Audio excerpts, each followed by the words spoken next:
Hey, hey, hey, hey. Hey, hey. Welcome to Sidebar with Val. And Portia. Hey, we're so excited about our show today. Listen, we're talking about Black women rock. Yes, you a black girl who rocks. I'm a black girl who rocks. Y'all some black women who rocks. We rocking. We're rocking. And listen, it is so amazing and phenomenal just to see Black women coming to the forefront, brown women coming to the forefront and rocking. I mean, like literally making a mark in the marketplace. Yes. Cannot be erased. Like last week, we had Akia on, and she had a wealth of knowledge.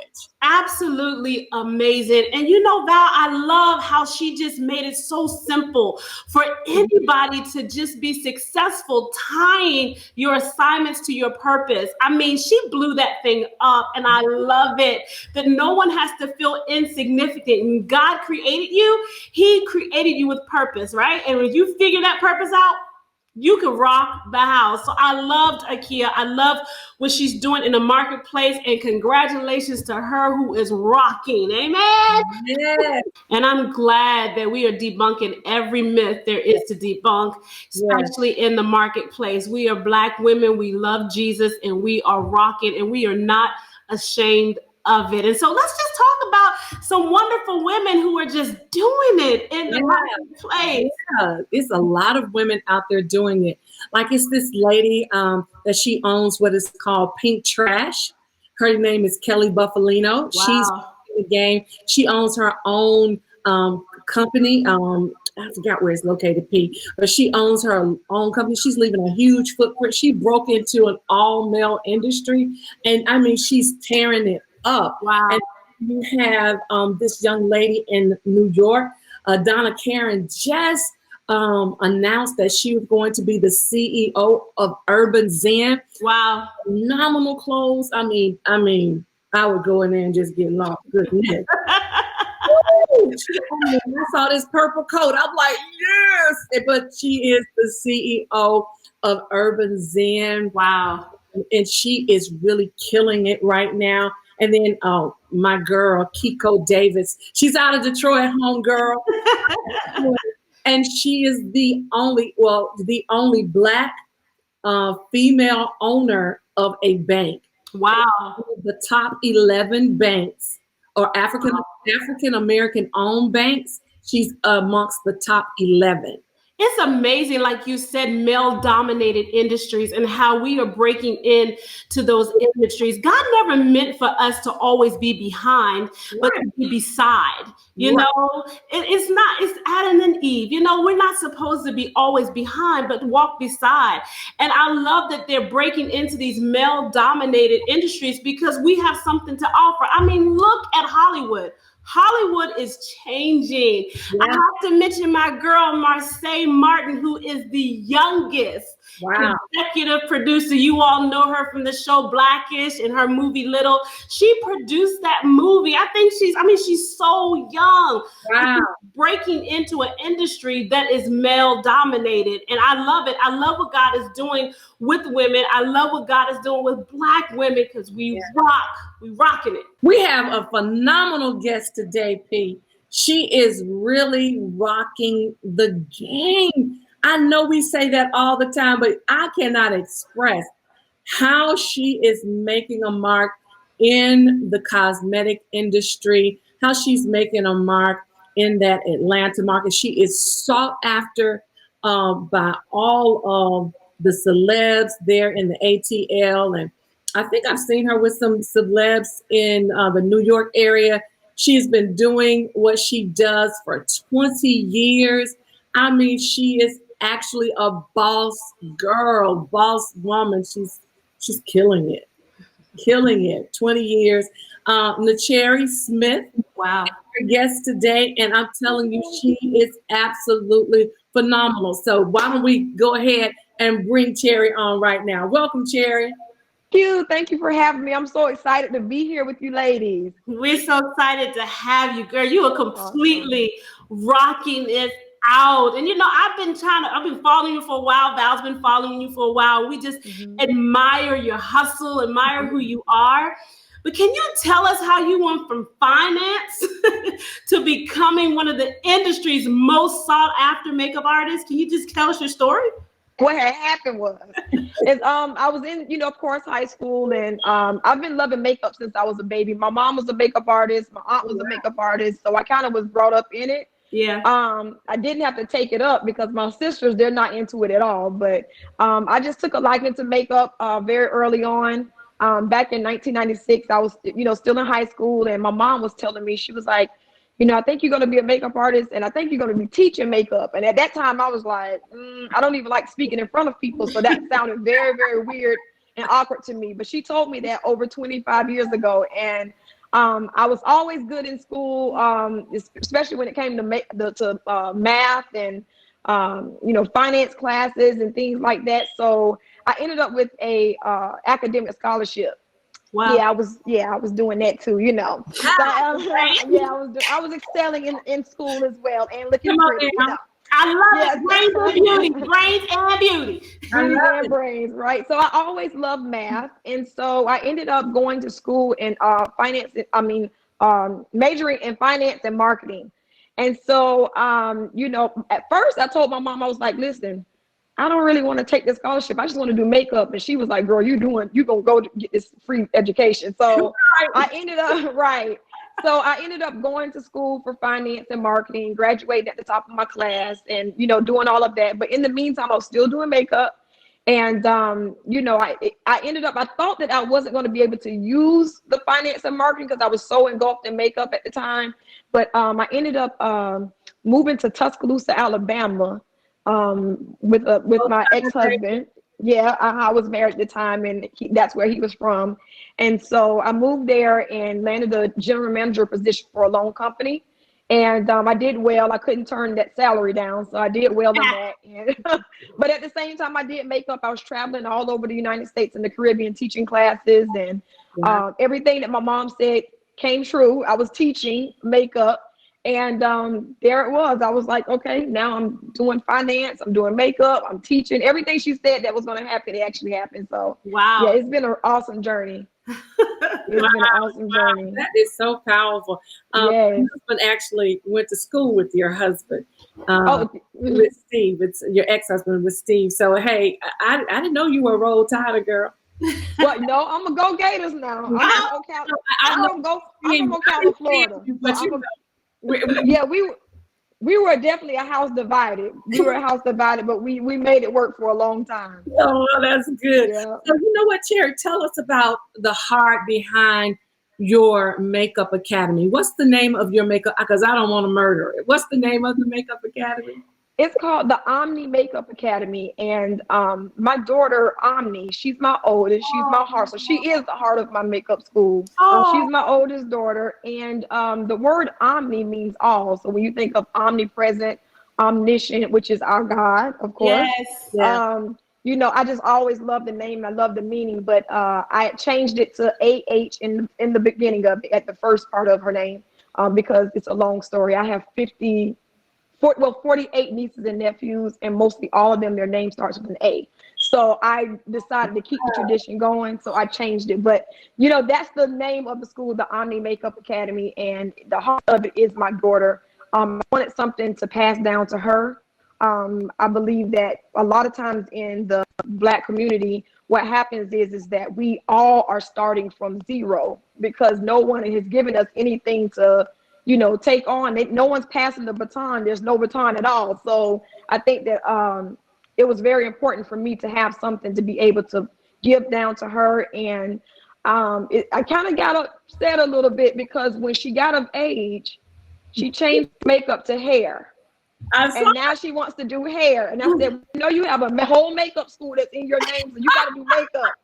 She's like, I like it, but I want to do hair. And I'm like, oh gosh. So it's funny. So, but I mean, we love it. We still doing it. Of course, things are a little different right now with how things are in the world right now, but we'll get to that later. But of course, yeah, it's been such an amazing experience, an amazing journey teaching the students of the Omni Makeup Academy. I've graduated thousands of students. It's been a lot of people. Yeah. Wow. Yeah. Wow. Yeah. I mean, that's an amazing story. Just an amazing story to see how you moved up, but still with your degree, it still came in, and marketing and finance, you know, opening up a school, all of that work hand in hand. And I think that's absolutely amazing. Hey guys, listen, you're going to hear more from Cherry in just one moment, right after this.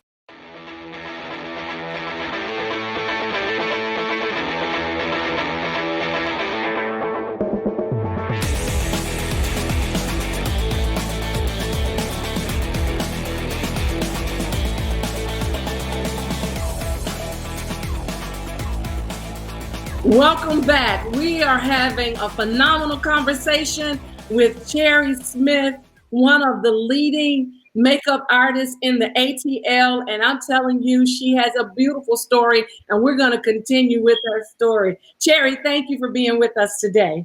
Thank you for having me. I'm so excited to be here with you ladies. Listen, Sherry, we gotta have this conversation because in this generation, creatives are killing the game. I mean, you got YouTubers making more money than doctors and lawyers. We're just in a different time. And with all the young people wanting to be on the come up, what would you say to a young person that would like to make it in your industry? What does it take? You know what it takes is, it's going to take, in this industry, of course, it's going to take a love and a passion for what you're doing. And so that love and passion means that you're going to do it even when you aren't making a lot of money doing it. You're going to work through all the kinks. You're going to try to, continue, because sometimes when you go off into something and, the money's not coming in, that means that, and you give up, that means that you were in it for the money. So that's number one. You can't be just in it for the money. The money has to come secondary, of course. So you have to have a real love and passion for this, because there's a lot of creative makeup artists who are doing their thing, but they're broke. Because a big part of this is marketing, knowing how to market yourself. You can know how it's all about the marketing and being able to get yourself out there and promote. And that's something that no one can teach you. It actually has to be inside of you. Because, like I said, a lot of makeup artists, they know how to do makeup, they can do, special effects, they can do everything, but they don't know how to market themselves. And that's one of the things that I teach at the Omni Makeup Academy, is not just how to do makeup, but how to actually do what you love and be successful at it and be able to, capitalize on it as well. And so it's a very, very, it's a difficult thing to really get into people. Like, hey, you gotta market yourself. I'm your teacher. I'm not going to be with you 24 hours a day, even though I know you wish I could, but I can't. So you got to do this on your own. You got to wake up with that fire and that passion to be able to say, you know what, I don't need anybody to tell me that I need to push my stuff on Instagram. I need to get on Facebook. I need to do my YouTube videos. Nobody's there to do it but yourself. And I can see that, especially in Atlanta, such a competitive market. I can see you really, and it's or the industry that you're in, period. I can really see where you really have to have, this drive on the inside of you, and it can't be driven by, just having greenbacks. So how have you pivoted during this time of COVID? How have you pivoted, and has it affected your business at all? Most definitely. COVID was one of those things. I think it's affected everyone in some kind of way. I believe a lot of people made a lot of money during COVID. It was the best thing that ever happened. But for makeup, I believe that it was a really tough time for most makeup artists, because when you think of the nature of our business and the way that we offer services, it's a way of, there's no protection between the two people. I can't do your makeup with a mask on. I can have my mask on, but you can't have a mask on. So with people knowing that they can't wear a mask while I'm doing the makeup, I also can't do makeup 6 feet away. So it's a service that I'm close to you, I'm up on top of you, I'm breathing on you, and you can't have any type of N95 mask. So out of all of the services in the beauty industry and the cosmetology industry, makeup took the biggest hit. And I don't think a lot of people really understand it. You can go and get a spa massage, you can wear a mask, you can get your hair done, you can wear a mask, but with makeup you can't. So it definitely caused some issues, but of course, me being a finance major, I had rainy day, funds, set aside, thank God. And I never, thought that I was going to extract the value out of that account, but now I have extracted all the value out of that account. So Lord, I need you to come through. Hallelujah. I need you to come through. Okay. But yes, so I had to close my school down for some months because of it, because people weren't, booking classes. So what happened was I had to sit down and I had to pray and ask God to order my steps on what I needed to do to be able to continue to, maintain, because I'm a mother of two beautiful daughters. And I had to continue to, pursue everything and not just fall completely off the radar. But I just needed to, have some idea of what I needed to do to continue. And so he said, online, you just got to do some private online classes, offer classes to everyday women, which was great because I was already teaching everyday women already. At the school, that was one of the classes that we offered every Wednesday night. We do everyday ladies. We teach them how to do their own makeup, their own lashes. And so I ended up booking a lot of classes, just private, classes just like this, face-to-face online. And they've been very, very successful. Wow. So now in January, we're going to open all the way back up and we're going to see how this thing goes. And I'm believing and trusting God that he's going to, provide, and the people are going to really, pour in. So. We've coined this show Black Women Who Rock, and you truly are a Black girl who is rocking it. But I heard that you were really good friends with Phaedra Park from the Real Housewives of Atlanta. And I'm telling you, talking about Black women, talking about celebrities, talking about the industry, how do you keep healthy relationships in this industry? And how do you overcome things like competitive jealousy and all that comes with it? Can you talk to us about healthy friendships? Healthy friendships in the industry. You know what? It's so funny because, I've been doing makeup it's going on 21 years, not to tell my, age, but I've been doing it for 21 years. And along the way, I learned that every client that you have, you can build a relationship with them, but you can't be close to every client. You can't go out with every client. Because what happens is that sometimes when you get too close to clients, they don't see you as a service provider. They see you as a home girl. Yeah. So then that's when prices start getting a little funky. They like, girl, you gonna charge me $1,500 to do that? Like, you just had Thanksgiving with me. Like, I ain't charge you for that dressing. Like, you know what I'm saying? So you really have to be careful with it. But I have, for whatever reason, when I get with my clients, especially my celebrity clients, I feel like they may feel like some type of genuineness in me, and they always end up clinging to me, and we all end up becoming, really, really close. And I haven't had any disaster stories as far as my celebrity clients. Me and Phaedra are definitely close. We're very, very close. And she's a pleasure to work with, and Sherry Shepherd, DeBrat. All of them are very, very, cool with me, and we just have a really great relationship. But one of the things that I always just pay attention to is that I give them their space. I still don't do, too much, but I always make sure that it's fun when we go and do work, and they're all comfortable with me. As far as the jealousy is concerned, I don't know. Are you talking about the jealousy with other makeup artists? Are you talking about with clients? Yeah. With other makeup artists. Other makeup artists.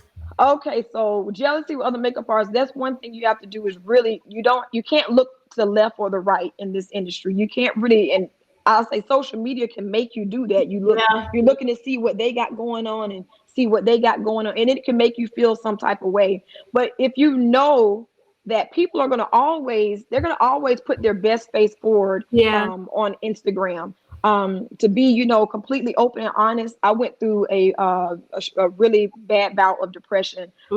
Since COVID happened. I lost my stepdad. I lost my dad a couple months ago. I went through a really, really bad, a time of depression. And if you go on my Instagram, girl, it look like I'm doing it. Like, but I was posting those pictures with tears in my eyes, crying and everything. So people are going to always put their best face forward. So, you can't really just, be jealous of anybody and pay attention to what other people have going on, because they're not going to really tell you the truth about, what's really taking place in their lives. Everyone has issues. You just have to make sure that you take care of yourself, and have your own goals. Try to attain all the goals that you are seeking to do, and just go from there. I really don't pay attention. I'm not close friends with a lot of makeup artists. You know, I have a few industry friends, but you know, I kind of keep to myself when it comes to that, and it just keeps the drama down. So my advice to anybody who has, you know, jealousy issues as far as, you know, other people who are your peers, I say just, you know, focus on yourself. It's not going to get you far, you know, being jealous of someone else. There's room for everybody. I will say that. Come on. There is room for everybody. Because if I can still make money in Atlanta, it's some room for everybody. It's a makeup artist on every corner. Like I'm talking about, it's like McDonald's. I'm like, you do makeup too? I'm like, how you a surgeon and you do makeup? I'm like, good Lord.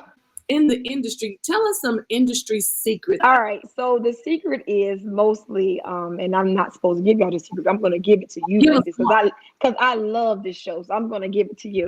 The secret really is you interview your clients. So everyone who sits down with me for their first time, they're like, "This is the first time a makeup artist asked me that." I always ask them, you know, number one, do you wear makeup? That's one of the biggest things. Do you wear makeup? And a lot of them say, yeah, I wear makeup. And then I tell them, show me where you wear makeup. So then they pull their phone out and it's like lip gloss. It's like a little bit of lip gloss, a little mascara, and some brown. I was like, do you have foundation on? No. I said, no. Do you wear makeup?